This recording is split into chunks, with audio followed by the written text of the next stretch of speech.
Good evening, everyone, and welcome to the 26th edition of the 4D program. So, today I think we are refocusing ourselves on the challenges in diabetes care that we see in India, and we are looking at the three major challenges. The first one is the sheer numbers of diabetes that we have in our country. When we say sheer numbers, I think the latest IDF Atlas says it's about 77 million. That is an approximation. My guess is it could be anywhere between 60 to 100 million patients living with diabetes in our country. So, one challenge that we have is the sheer numbers. The second challenge that we are looking at is the lack of awareness. When I say lack of awareness, it's twofold. We have what we call the rule of 50. That means there are patients who are not aware that they have diabetes because they never got themselves tested. So that is about 50% of the patients with diabetes do not even know that they have diabetes. The second is the lack of awareness about long-term complication or the lack of awareness about the need to treat diabetes. And this is again, even among the 50% who know that they have diabetes, only half of them are getting the appropriate treatment or getting some treatment. Half of them are not taking treatment. So this is the major second challenge, which is the lack of awareness. And finally, the third challenge, which is in the 25% of the patients who know that they have diabetes and who are taking treatment, they still, most of them, when I say most, a majority, maybe about 80% of them are not having good metabolic control. That is, they do not meet their targets, not just for glucose, for blood pressure, for lipids, and for other things as well. So I think with these three major challenges that we are facing, number one, the sheer numbers, number two, the lack of awareness. And again, I said lack of awareness is twofold. People don't know that they have diabetes. And even if they don't know that they have diabetes, they're not too sure about whether they need to get treated or not. And even those who are getting treated have poor metabolic control. So I don't, and I think we are very, very fortunate that we have a very senior diabetologist from Mumbai, Dr. Vijay Neglur, who's been in this field for almost 4 decades. And I'm sure he's seen things in and out with diabetes. And I'm sure he's going to tell us what these challenges are. I think we've already discussed. But more importantly, he's going to tell us how to deal with these challenges. So, Dr. Vijay, over to you. Thank you. Thank you, Dr. Jubin Jacob, for your kind words of introduction. And can I have slides, please? I'm sure you'll agree with me that the diabetes is the most prevalent non-communicable disease associated with increased morbidity and mortality. And to add fuel to the fire, we have the population explosion and we have obesity as a kind of epidemic, plus the aging, which affects the health and the economy of this country because of causing microvascular and macrovascular complications. And that is the challenge that we have today. And as you said rightly, it's a number and the lack of awareness and inadequate control of diabetes. Okay, next slide, please. Okay, next slide. Okay, yeah, this is about talking sheer numbers, and I'm sure we'll know that these numbers are quite disturbing. Even the facts are quite disturbing to us, as we know that 1 in 11, as you mentioned, 90 millions are living with diabetes, or 1 in 2 adults, close to 50% have diabetes, which is undiagnosed. And the number of people of diabetes is the highest in this country, second highest in this country. And important point is we get diabetes at a younger age, 10 years younger than the Western counterpart. And 40 million adults have impaired glucose tolerance. And as we know, that in this country, the conversion rate from the impaired glucose tolerance to diabetes is pretty rapid. So that's again important cause to worry.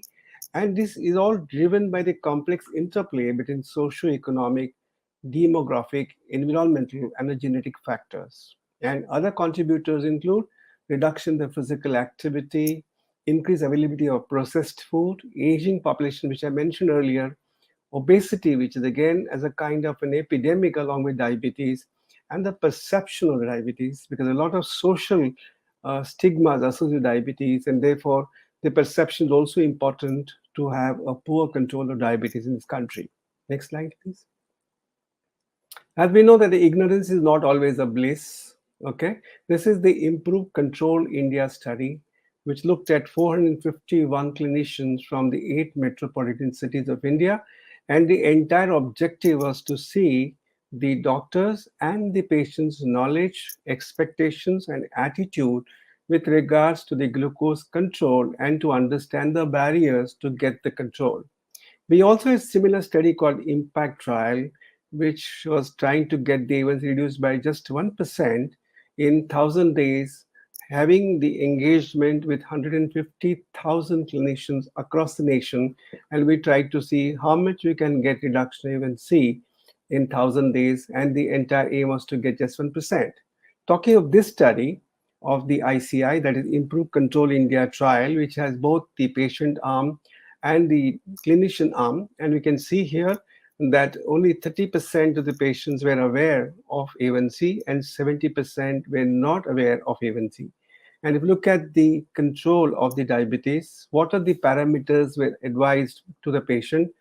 You can see here the fasting and prandial sugar was advised quite frequently, and the weight also was quite often seen. Lipids was not much commonly seen, and it's only 19% of the patients were advised to get the A1C. And we know A1C is such an important investigation which tells us about the impact of the glucose on the patient's outcome. As we know that if you reduce the A1C by just 1%, you can get reduction of the myocardial infarction by 14%. There's a 16% reduction in heart failure, and the microvascular complications reduced by 37% and death by 21%. So this important parameter A1C was advised only 19% of the patient. And if you look at the perception of the patient, there's only a small percentage of 30% of the patients were aware, and a large 70% of the patients were not aware as to what the A1C is. So that is the lack of awareness, which is a very important barrier for a good glycemic control. Next slide, please.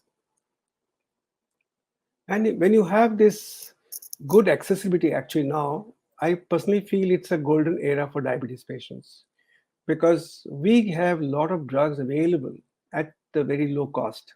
Being generic in the generic medications, we get a lot of products available for patients with diabetes with a reduced cost. Despite of that good accessibility and affordability, the problem of getting control of diabetes is still far from the truth. And the reason being inertia as the first important cause, ignorance and perception about the diabetes control. As I mentioned earlier, the social barriers are also important. And the customs, like for example, many patients feel that you should continue some kind of Ayurvedic medications, or these drugs can produce problem to the patient's kidney. So patient refrains from these drugs. And eventually when you see the patients on the follow-up, you can see that 2 or 3 of the medication patients stopped on his own because of this poor understanding of the disease. So more than the affordability and accessibility, it is the inertia and ignorance is very important for the reduction of a good glycemic control in given patient.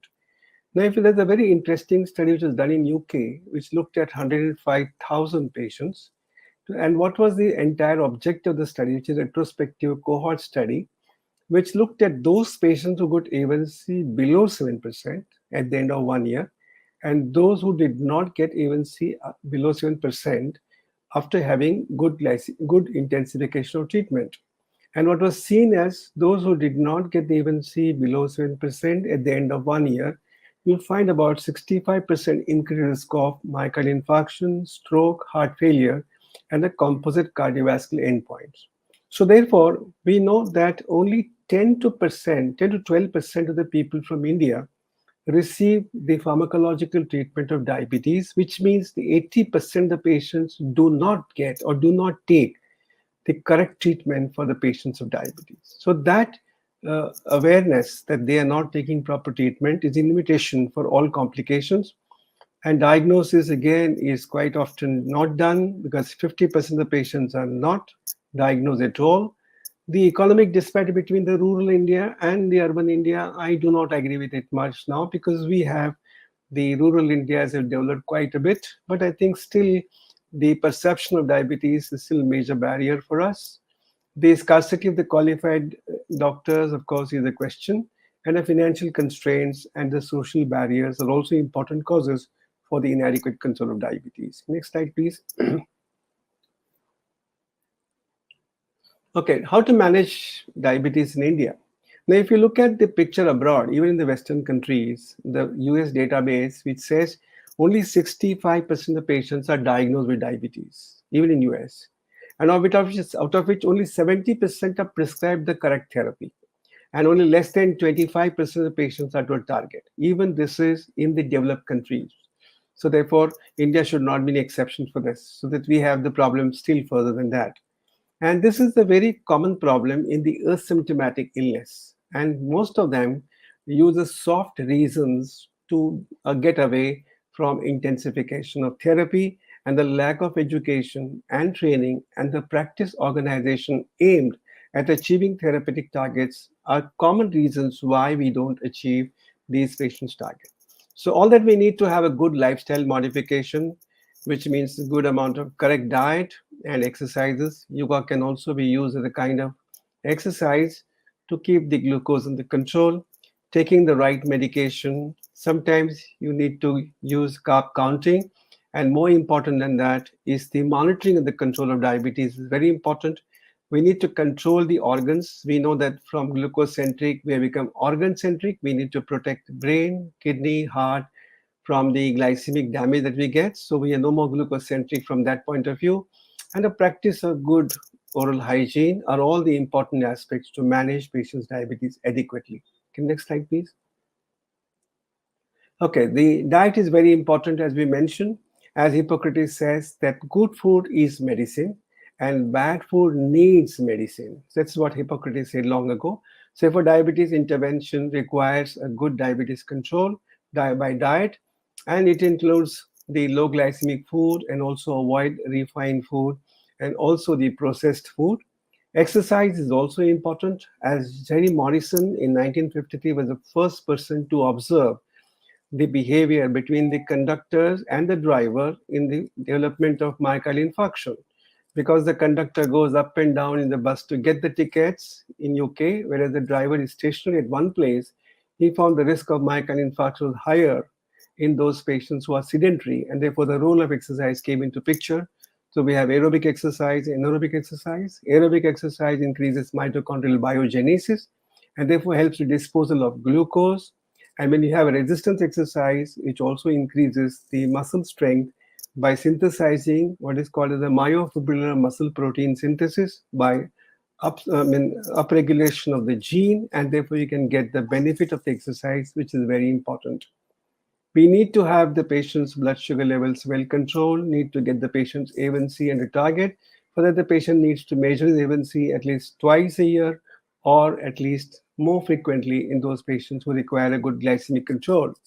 The medications are important, as the former US General Everett Koop says that drugs not taken do not work. If a patient doesn't take the drug, obviously drug is not going to work. So patient needs to take drug correctly in the right dosage, in the right form, in the right time before or after meals is very important. And missing drugs is very often when patient goes for the parties, and therefore we need to educate the patient how important it is to take the drugs right on time. Next slide. And this is my final slide. The treatment strategies for diabetes control is important. Early initiation of combination is important, because it's very important to have a combination therapy early on the board, because not only it helps to improve the patient's barrier, but also improves the patient's taking diabetes drug properly. So adherence and the compliance improves, the pill burden goes down, and patients could have synergistic action of combining these two drugs. Patient can have a multiple components of the ominous octet being targeted when you have a combination therapy on the board, and therefore you can take what is called care me, that is cardiac renal metabolic control can be achieved effectively when you have this combination therapy, and may also reduce the mycotic infection if you combine a DPP4 with SGLT2 inhibitors, where we know the SGLT2 inhibitors do have some risk of mycotic infection, which can be minimized or mitigated to some extent by combination of this therapy. GLP receptor agonists have done wonders, and they really proved their worth in treating patients' diabetes, especially those who have a pre-existing cardiovascular renal disease, and they have really shown to have a reduction in stroke. As we know, the SUSTAIN 6 trial was a very important trial, which looked at the incidence of the stroke, which is reduced to the tune of 20% by using the GLP receptor agonist, and the benefit of these drugs on the brain tissue, especially the CNS plasticity and the improvement of the health of the synapses is very important. There's a lot of study being done of the GLP receptor agonist on the synapses and thereby improving the patient's brain outcome. And therefore, these drugs have proved beyond their value in controlling sugar, and therefore they need to be used intelligently, adequately, appropriately whenever there's a need. If you use all these kinds of treatment, I think your patients will bless you forever and ever for having good taken care by diabetes control and beyond diabetes control. I hand over back to Dr. Jubin for continuing the further discussion. Thank you. Thank you, sir, for that very clear message that you have given. You have told us about the problems that we have, the unique situation that we have in taking care of patients with diabetes in our country, and how to approach this. And you have also given us some of the pearls about some of the drugs, including what SGLT2, the combination, and GLP-1 agonist. So the first question I have for you is, you did mention that we do have the second largest number of patients with diabetes in the world. I think China is number one. But for some reason, we are still called the diabetes capital of the world. And in terms of, for some reason, we are called that. We are still a poor country. We do have pockets of places where we have patients who are not getting enough nutrition. We have a lot of childhood malnutrition. So why do you think we are called the diabetes capital of the world, despite having so many pockets of malnourishment as well? Yeah, I think you're right. Because if you look at the sheer numbers in China are higher than India. But look at the percentage of patients of diabetes per that age, I think India scores over China in terms of the percentage of diabetics compared to the general population or a normal population. And that's why we are called, I think, the capital of diabetes. And as you see the projected figures subsequently that we see, that India is supposed to take over China so far as number of diabetes are concerned. And you'll be surprised to see, or hear rather, that there is a news that in China there is a restriction of the population now. If you see the latest figures from China, that the population explosion has taken a dip quite significantly, and they are going to restrict their population. So in our case, it is still an increasing population. We have 130 crore population here in this country, and the percentage of patients with diabetes are certainly higher in this country compared to China. So thank you. So the next question is, you do see patients with complications in your clinics. Some of them have more of macrovascular complications. Some of them develop a lot of renal complications. Some of them have more of foot problems. They need amputations. What do you think are the reasons why, let's say, individuals with poor control develop one set of complication and another individual develops another set of complications? Yeah, I think all these complications are driven not only by glycemia and the poor glycemic control, but also by genetic trend. For example, when you divide these patients with diabetes in multiple phenotypes, for example, those who have severe insulin resistance, they developed the macrovascular complications. Those who have pure or severe insulin deficiency are the ones who developed the microvascular complications, for example, retinopathy and nephropathy. So therefore, these complications are driven by what the patient has, whether it's pure insulin deficiency, where hyperglycemia is a driver of major complication, or whether insulin resistance, where the resistance of insulin and therefore having other dyslipidemia, obesity, those are the ones which are driver for the complications of diabetes. So besides this phenotype, the genetic background also is important, that we in India have more nephropathy compared to neuropathy here, though neuropathy is the commonest complication that we see here, but the nephropathy is pretty common in this country, and also retinopathy is quite common. And therefore, these are some of the complications which we see much more in our country compared to the other countries. It's primarily driven by the genetic background, and of course, the presence or the absence of insulin, or the severity of insulin resistance, or the insulin deficiency are the important factors. And that's why we now tend to classify diabetes not as type 1, type 2, but based on these various phenotypes, whether they are insulin resistance predominantly, or is insulin deficiency, or the mixed variety. And based on that, we classify diabetes because we can plan the therapy and we can anticipate the possible complication the patient might get.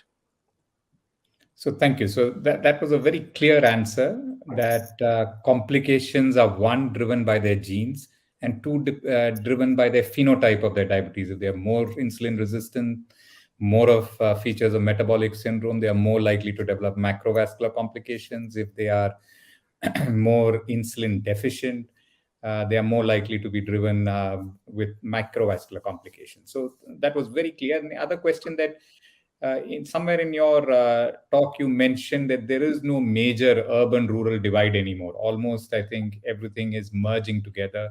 The villages are becoming part of towns now.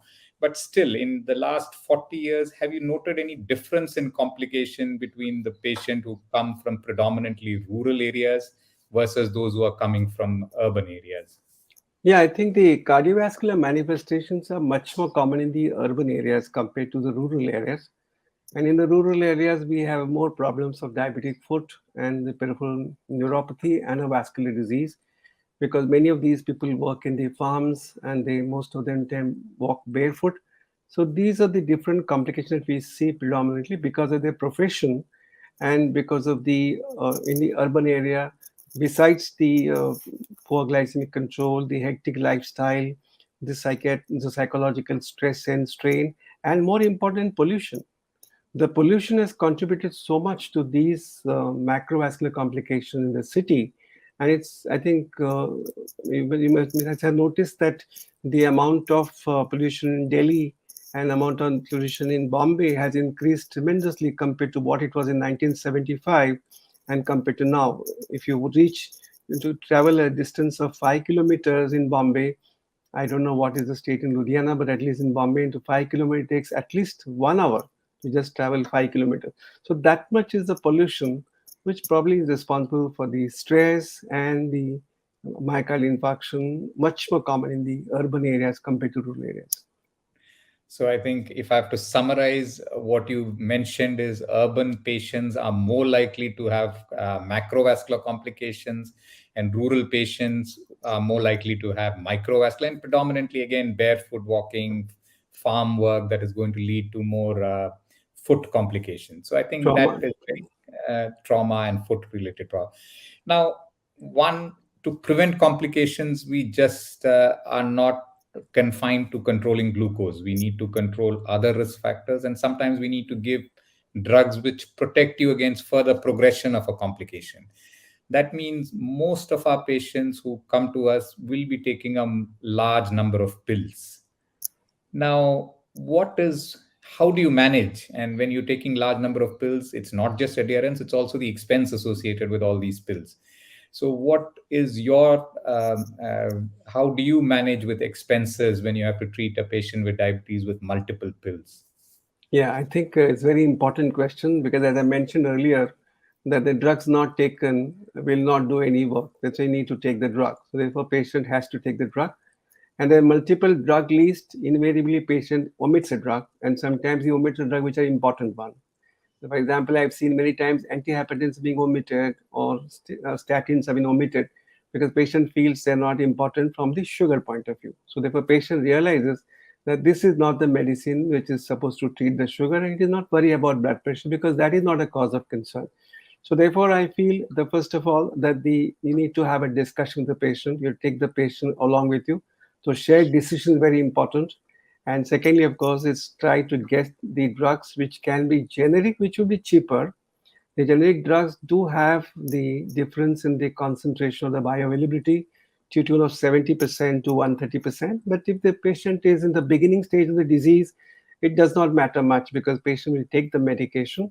And as we discussed earlier, the fixed dose combination is a very important concept because it reduces the pill burden and also improves the adherence and also has the beneficial effect to the patient because these two drugs have the synergistic action and therefore the large components of the diabetes control can be taken care of because of the pleiotropic benefits that you have when you have this kind of fixed dose combination.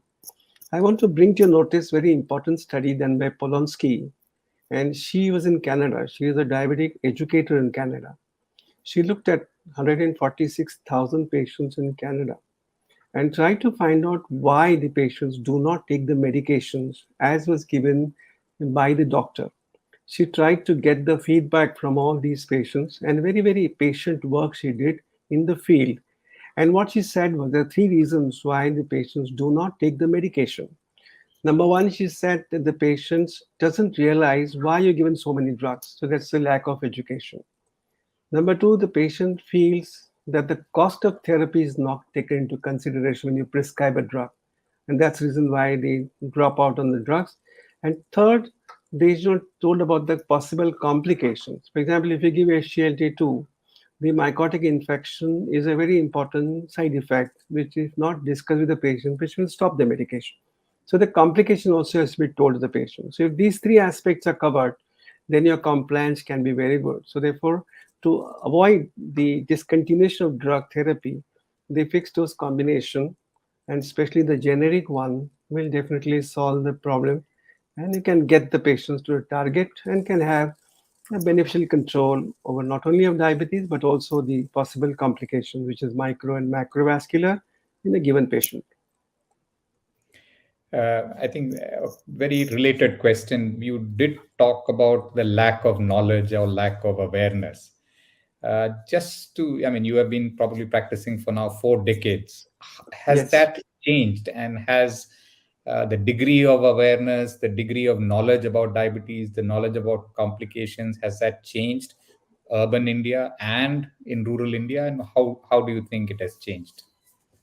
Urban India, yes, it is, because urban India has the exposure to large amount of education programs. A lot of people who do patient education activities.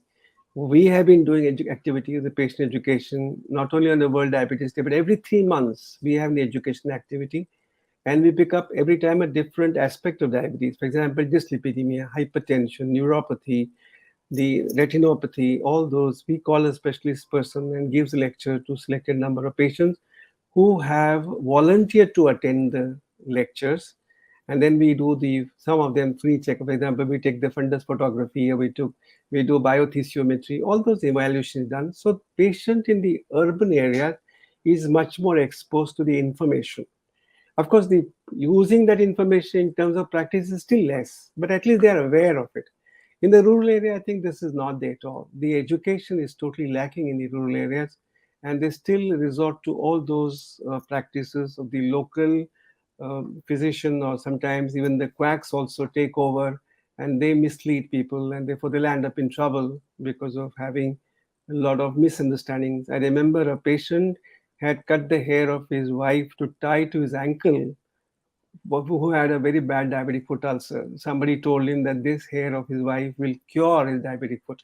Such kinds of practices still there in the rural areas, which becomes difficult to to fathom unless we see them. Uh, Dr. Naglur, again, very similar to this, you said that there is a lot of information now in urban areas, but along with information, also there is a lot of misinformation. Yes. There is plenty of misinformation on social media, on WhatsApp forwards about diabetes, about cure of diabetes, about different herbal. So, as a patient, if you need to access proper, appropriate information, what would you advise them? Where should they look for the right information, for correct information, and for useful information? I think the Google is one of the most important misleading characters so far as the information, which is not standard one, because it has all kinds of data. It has a good data also and a bad data also. But to identify good from the bad requires a proper discretion, which most of the patients are lacking. Quite often, patient uses information to his benefit, because they said that this kind of food is good for diabetes because this is advertised on the Google. That's why I saw it. Therefore, I'm taking that. So therefore, there is a kind of a misinformation also. But I think the best way is to take the patient to confidence. I think every clinician should have this patient education program every 3 months and try and educate the patient, because clinician giving importance, I mean, education importance is most important because patients will listen to him, because he is a doctor who's taking care of those many patients who come to him. So therefore, he will be a better person to guide rather than a Google or rather than any other program they see on the internet. So therefore, it's important to decide, as you rightly mentioned, between the right information and the wrong information, because wrong information can also be sometimes can be presented in such a lucrative fashion that people get tempted and can follow a wrong path. You're right. I think I agree with you. So I think we'll stop there about awareness. Now, going into monitoring and looking at, and managing patients with diabetes in your clinics. We have moved away from glucose, fasting glucose, to HbA1c, which is a better marker. And now in the West, they are telling us even HbA1c may not be the perfect marker for diabetes control. We should have time in range. We should have continuous glucose monitoring. Now, what are your opinion on this, and what do you think their role will be in our practice in our country with our circumstances? Yeah, I think monitoring is important. You know how important it is. I think we cannot overemphasize that. It's important. We need to have a good control of diabetes, which is absolutely necessary. The basic parameters, of course, are fasting, post lunch, and of course the A1C, which tells us about the efficacy of a drug or efficacy of your therapy for controlling sugar. The safety is also important. In safety, we have, of course, no hypoglycemias, no variability, and a good quality of life is also important. So, need to have the safety issues also important from the control of glycemia, because quite often the hypoglycemia can be dangerous and can be life threatening. So, therefore, from the safety issue point of view, the parameters like CGM, continuous glucose monitoring system, is important. We can pick up the hypoglycemia, especially occurring at night, is also important, and that can caution the patients to prevent the death in bed syndrome, which is a well-known complications of nocturnal hypoglycemia, which is quite dangerous. So it's important, but we need to identify who will require what kind of a monitoring. That is a doctor's decision, because of the cost involved in doing the CGM routinely for every patient is not possible, and it's not advisable also. Patients who have brittle diabetes, patients who have renal failure, patients who are elderly, patients who are living alone, patients who do not have the proper lifestyle, in those patients, the CGM can be used and is important to guide them at what point of time they should take care so that they do not land up in complications. What we are worried about when you talk of CGM is hypoglycemia, and hypoglycemia which is not otherwise picked up in the routine clinical practice when you do fasting, PP, and A1C. It's very difficult sometimes to pick it up. In those situations, I think CGM is important and you should use it in that situation only. A routine use of CGM will defeat the purpose for which it is designed, and therefore it is not necessary. For example, for a new onset diabetic patients, it's not necessary. But in pregnancy, yes, it's important where you have to do it. Thank you, sir. So I'm going to ask you the last question. I think we are now 33 minutes Discussion. discussion. Yeah. So you said the importance of HbA1c. I think now most clinicians are aware of the importance of HbA1c. Now, in your clinic, do you individualize the targets for HbA1c for patients, or you just tell all of them that 6.5 to 7 is your target and you need to be there, or do you have an individualized HbA1c target for each patient? Yes, I think you need to have individualization for the A1C control, because the elderly patients who have a less life expectancy and who has a lot of comorbid conditions, is taking multiple drug therapies, in those patients getting the tighter A1C is of no value. We are studying the ACCORD trial where the intensive treatment did not give much benefit in terms of even cardiovascular outcome. So therefore, you need to individualize the A1C. If it's a young patient and if the patient has no comorbid conditions, where you will definitely expect the A1C to be as low as 6.5, even below 6 for that matter. So therefore, it all depends on what in front of your patient has and what is your object of treatment in that patient will decide what A1C you're going to target at. So the lesser targets in the elderly patient with comorbid conditions and tighter targets for the younger patients without any comorbid conditions and has a good life expectancy. You should be very, very tight in getting the control below 6.5 or as close to as 6 even. So I think before I stop, I'll just want to get your last word. And the last word will be what is your, let's say, Dr. Neglu's doctrine for addressing challenges in type 2 diabetes in our country? So we started off by saying there are these three challenges. We have huge numbers, we have lack of awareness, and we have poor metabolic control. So, if you have to give a take home message to our listeners, what will be the Negelu doctrine which will address these three things? Thank you. Thank you very much. I think I would like to say that the denial is a very important in patients of diabetes. Patient denies that he has diabetes. Patient denies he has a complication. Patient denies that he requires a good intensive drug therapy. We need to break the ice of the denial aspect, which is the most important barrier to break. That's one. Secondly, educate the patient every time you see the patient. Every time you see the patient, educate. Tell him about lifestyle modification. Tell him how best you have achieved, and the patient has achieved a good control. Pat on his back and say, "Yes, you've done a good job." If it's not, don't reprimand him. Take very, very patient look. Try to find out why he could not achieve it. Be patient. Be compassionate with the patient. Try and understand his problems and try and offer solution rather than creating a face or reprimanding the patient, which the patient doesn't like because everybody has difficulties. Everybody has problems. Try to understand the problem. And finally, the most important is not only be a glucocentric, but try to be patient life centric. See that the patient life is most precious and your duty and the job is to protect that life and give add or value addition to his life by not just adding years but adding quality of life to his years. And if you can do all these three things, I think your patient will be ever happy and will always bless you for having done a good job. So, thank you, sir. So, I think we have had 4 decades of wisdom in a few words. And thank you very much for joining us. And thank you for all those who are listening in. And good night, sir. And good night, everyone. Good night. Thank you very much, Dr. Jobin, for having asked very wonderful questions and moderating the session so well that every question that you asked talked about your depth of knowledge in trying to know how much we can imbibe and how much we can offer to the patients. Thank you very much.